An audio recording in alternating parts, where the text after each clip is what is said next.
शांति। आज बाबा के 31 तारीख के महावाक्य। बाबा कहते हैं, मीठे बच्चे, जब तक जीना है तब तक पढ़ना और पढ़ाना है। खुशी और पद का आधार है पढ़ाई। प्रश्न है, सर्विस की सफलता के लिए मुख्य गुण कौन सा चाहिए? उत्तर, सहनशीलता का। हर बात में सहनशील बनकर आपस में संगठन बनाकर सर्विस करो। भाषण आदि के प्रोग्राम लेकर आओ।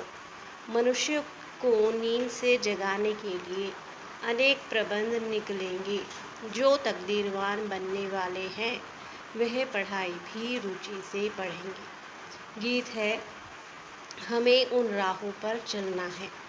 ओम शांति। क्या विचार करके यहाँ मधुबन में तुम बच्चे आते हो? क्या पढ़ाई पढ़ने आते हो? किसके पास? बाप दादा के पास। यह है नई बात। कब ऐसा भी सुना कि बाप दादा के पास पढ़ने जाते हैं? सो भी बाप दादा दोनों इकट्ठे हैं। वंडर है ना, तुम वंडरफुल बाप की संतान हो। तुम बच्चे भी न रचना के आदि मध्य अंत को जानते थे। अभी उस रचता और रचना को तुमने नंबरवार पुरुषार्थ अनुसार जाना है। जितना जाना है और जितना जिसको समझाते हो उतनी खुशी और भविष्य का पद होगा। मूल बात है, अभी हम रचता और रचना के आदि मध्य अंत को जानते हैं। सिर्फ हम ब्राह्मण ब्राह्मणियाँ ही जानते हैं। जब तक जीवन है अपने को निश्चय करना है कि हम भी के हैं और शिव बाबा से वर्षा ले रहे हैं। सारे विश्व का पूरी रीति पढ़ते हैं व कम पढ़ते हैं, यह बात अलग है। फिर भी जानते तो हैं ना, हम उनके बच्चे हैं। फिर प्रश्न उठता है पढ़ने अथवा ना पढ़ने का। उस अनुसार ही पद मिलेगा। गोद में आया निश्चय तो होगा, हम राजाई के हकदार बने। फिर पढ़ाई में भी रात दिन का फर्क पड़ जाता है। कोई तो अच्छी रीति पढ़ते और पढ़ाते हैं और कुछ सूझता ही नहीं है। बस पढ़ना और पढ़ाना है, यह अंत तक चलना है। स्टूडेंट लाइफ में कोई अंत तक पढ़ाई नहीं चलती। समय होता है तुमको तो जब तक जीना है पढ़ना है और पढ़ाना है। अपने से पूछना है, कितने को बाप रचयिता का परिचय देते हैं। मनुष्य तो मनुष्य ही है। देखने में कोई फर्क नहीं पड़ता, शरीर में फर्क नहीं पड़ता। यह अंदर बुद्धि में पढ़ाई गूंजती रहती है। जितना जो पढ़ेंगे उतनी उनको खुशी भी रहेगी। अंदर में यह रहता है कि हम नए विश्व का मालिक बनूंगा। अभी हम स्वर्ग द्वार जाते हैं। अपने दिल से सदैव पूछते रहो, हमारे में कितना फर्क है। बाप ने हमको अपना बनाया है। हम क्या से क्या बनते हैं, पढ़ाई पर ही मदार है। पढ़ाई से मनुष्य कितना ऊंच बनते हैं, वह तो सब अल्पकाल क्षणभंगुर के मर्तबे हैं। उनमें कुछ भी रखा नहीं है, जैसे कि कोई काम के नहीं, लक्षण कुछ भी नहीं थे। अब इस पढ़ाई से कितना ऊंच बनते हैं। सारा अटेंशन पढ़ाई पर देना है। जिसकी तकदीर में है उनकी दिल पढ़ाई में लगती है। औरों को भी पढ़ाई लिए भिन्न भिन्न रीति पुरुषार्थ कराते रहते हैं। दिल होती है उनको पढ़ाकर वैकुंठ का मालिक बनाए। मनुष्य को नींद से जगाने के लिए कितना माथा मारते रहते हैं और मारते रहेंगे। यह प्रदर्शनी आदि तो कुछ नहीं, आगे चलकर और प्रबंध निकलेंगे समझाने के लिए। अभी बाप पावन बना रहे हैं तो बाप की शिक्षा पर अटेंशन देना चाहिए। हर बात में सहनशील भी होना चाहिए। आपस में मिलकर संगठन कर भाषणों आदि के प्रोग्राम रखने चाहिए। एक अल्प पर भी हम बहुत अच्छा समझा सकते हैं। ऊंच ते ऊंच भगवान कौन? एक अल्प पर तुम 2 घंटा भाषण कर सकते हो। यह भी तुम जानते हो, अल्प को याद करने से खुशी रहती है। अगर बच्चों का याद की यात्रा में अटेंशन कम है, अल्फ को याद नहीं करते हैं तो नुकसान जरूर होता है। सारा मदार याद पर है। याद करने से एकदम हेवन में चले जाते हैं। याद भूलने से ही गिर पड़ते हैं। इन बातों को और कोई समझ ना सके। शिव बाबा को तो जानते ही नहीं, बल कितना भी कोई भक्ति से पूजा करते हैं याद करते हो, फिर भी समझते नहीं। तुमको बाप से बहुत बड़ी जागीर मिलती है। भक्ति मार्ग में कृष्ण का दीदार करने के लिए कितना माथा मारते हैं। अच्छा दर्शन हुआ, फिर क्या फायदा, तो कुछ भी हुआ नहीं। दुनिया देखो किन बातों पर चल रही है। तुम जैसे कि गन्ने का रस शुगर पीते हो, बाकी सब मनुष्य छिलका चूसते हैं। तुम अभी शुगर पीकर पूरा पेट भर आधा कल्प सुख पाते हो। बाकी सब भक्ति मार्ग के छिलके चूसते नीचे उतरते आते हैं। अब बाप कितना प्यार से पुरुषार्थ कराते हैं, परंतु तकदीर में नहीं है तो अटेंशन नहीं देते। न खुद अटेंशन देते हैं, न औरों को देने देते हैं। न खुद अमृत पीते हैं, न पीने देते हैं। बहुतों की ऐसी एक्टिविटी चलती है। अगर पूरी रीति पढ़ते नहीं, रहम दिल नहीं बनते, किसका कल्याण नहीं करते, तो वह क्या पद पाएंगे। पढ़ने और पढ़ाने वाले कितना ऊंच पद पाते हैं। पढ़ते नहीं है तो क्या पद होगा। वह भी आगे चल रिजल्ट का पता पड़ जाएगा, फिर समझेंगे। बरोबर बाबा हमको कितना वार्निंग देते थे। यहाँ बैठे हो, बुद्धि में रहना चाहिए हम बेहद के बाप पास बैठे हैं। वह हमको ऊपर से आकर इस शरीर द्वारा पढ़ाते हैं। कल्प पहले मौपिक, अब हम फिर से बाप के सामने बैठे हैं। उनके साथ ही हमको चलना है, छोड़कर नहीं जाना है। बाप हमको साथ ले जाएंगे। यह पुरानी दुनिया विनाश हो जाएगी। यह बातें और कोई नहीं जानते, आगे चलकर जानेंगे। बरोबर पुरानी दुनिया खत्म होनी है, मिल तो कुछ भी नहीं सकेगा। यह बातें और कोई नहीं जानते, टू लेट हो जाएंगे। हिसाब किताब चुकतू कर सबको वापस जाना है। यह भी जो सेंसिबल बच्चे हैं वही जानते हैं। बच्चे वह जो सर्विस पर उपस्थित हैं, माँ बाप को फॉलो करते हैं। जैसे बाप रूहानी सेवा करते हैं वैसे तुमको करनी है। कई बच्चे हैं जिनको यह धुन लगी रहती है, जिनकी बाबा महिमा करते हैं। उन जैसा बनना है। टीचर मिलती तो सबको है, यहाँ भी सब आते हैं।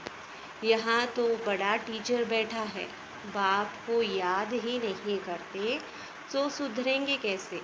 नॉलेज तो बहुत सहज है, 84 जन्मों का चक्र है, कितना सहज, परंतु कितना माथा मारना पड़ता है। बाप कितनी सहज बात समझाते हैं। बाप को और 84 के चक्र को याद करो तो बेड़ा पार हो जाएगा। यह मैसेज सबको देना है। अपने दिल से पूछो कहाँ तक मैसेंजर बना हूँ। जितना बहुतों को जगाएंगे उतना इनाम मिलेगा। अगर जगाता नहीं हूँ तो ज़रूर कहाँ सोया हुआ हूँ। फिर मुझे इतना ऊंच पद तो मिलेगा नहीं। बाबा रोज रोज कहते हैं शाम को अपना सारे दिन का पोता मेल निकालो, सर्विस पर भी रहना है। मूल बात है बाप का परिचय देना। बाप ने ही भारत को स्वर्ग बनाया था, अभी नर्क है, फिर स्वर्ग होगा। चक्र तो फिरना है, तमो प्रधान से सतो प्रधान बनना है। बाप को याद करो तो विकार निकल जाएंगे। सतयुग में बहुत थोड़े होते हैं, फिर रावण राज्य में कितनी वृद्धि होती है। सतयुग में 9 लाख, फिर धीरे धीरे वृद्धि को पाएंगे। जो पहले पावन थे वही फिर पतित बनते हैं। सतयुग में देवताओं का पवित्र प्रवृत्ति मार्ग था, वही फिर अपवित्र प्रवृत्ति वाले बन पड़े हैं। ड्रामानुसार यह चक्र फिरना ही है।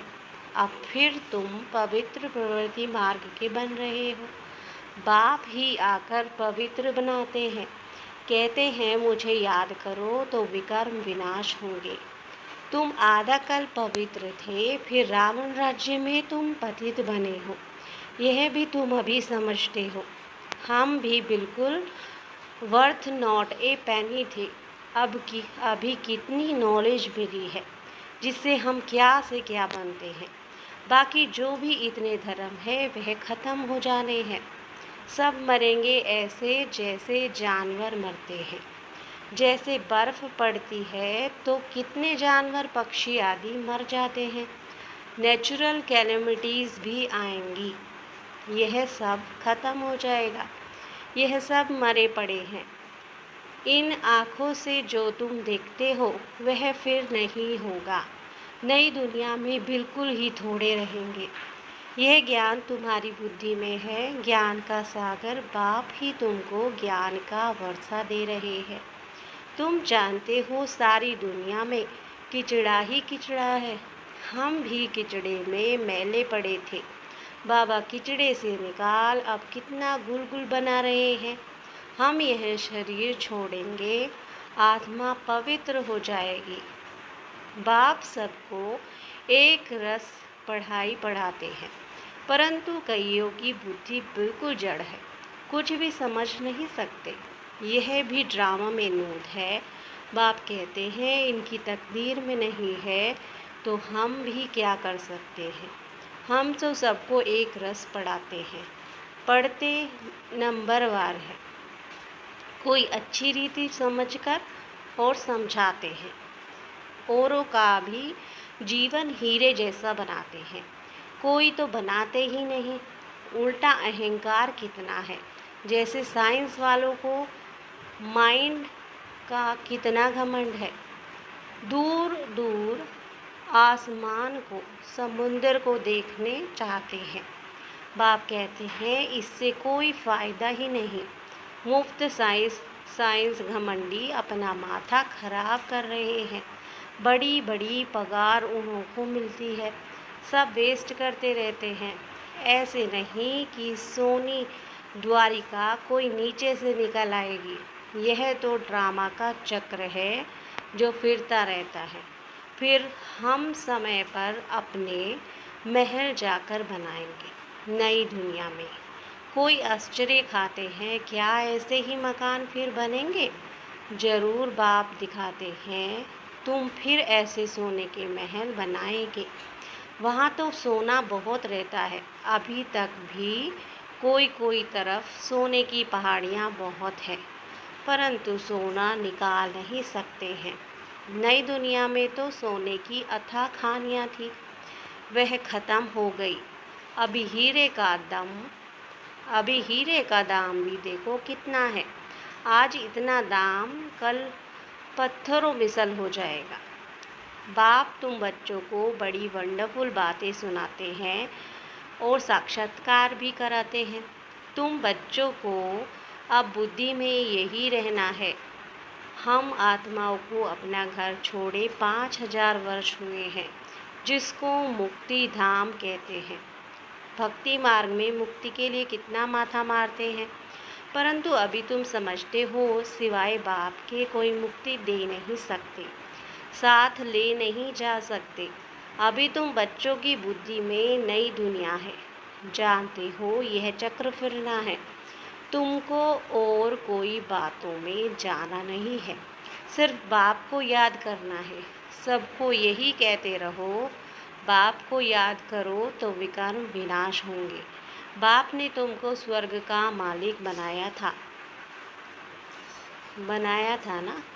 तुम मेरी शिव जयंती भी मनाते हो। कितना वर्ष हुआ? 5000 वर्ष की बात है। तुम स्वर्गवासी बने थे, फिर 84 का चक्र लगाया है।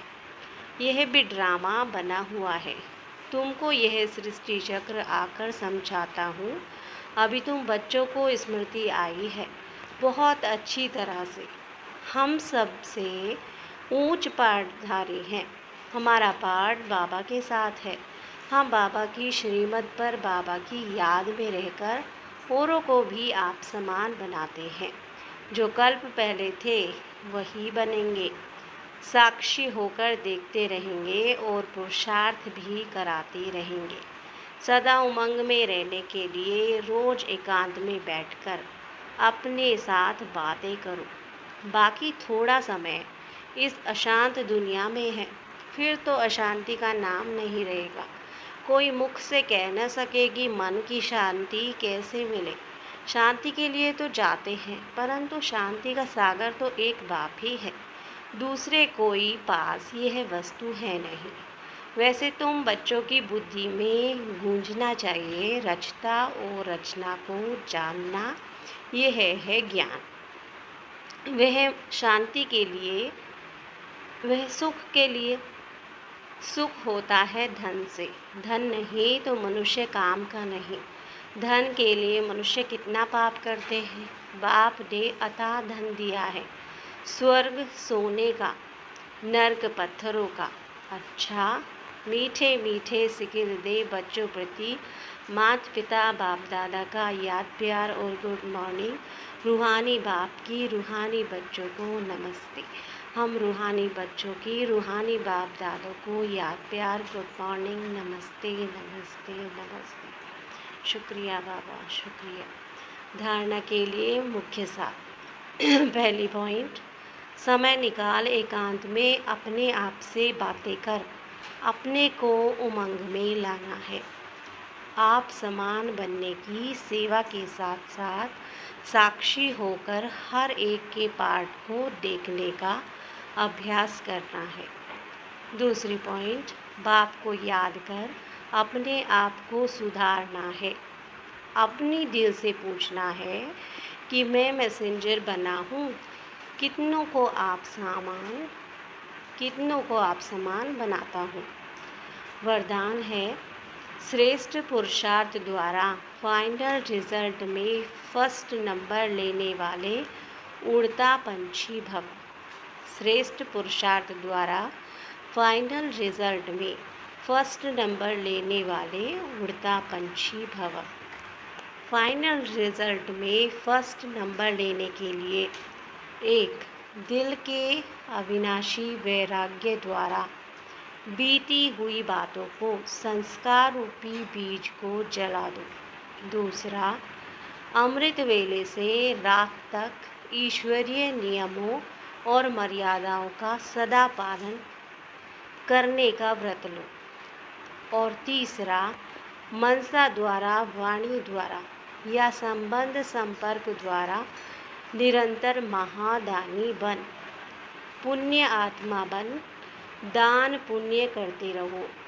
जब ऐसा श्रेष्ठ हाई जंप देने वाला पुरुषार्थ हो, तब उड़ता पंछी बन फाइनल रिजल्ट में नंबर 1 बन सकेंगे।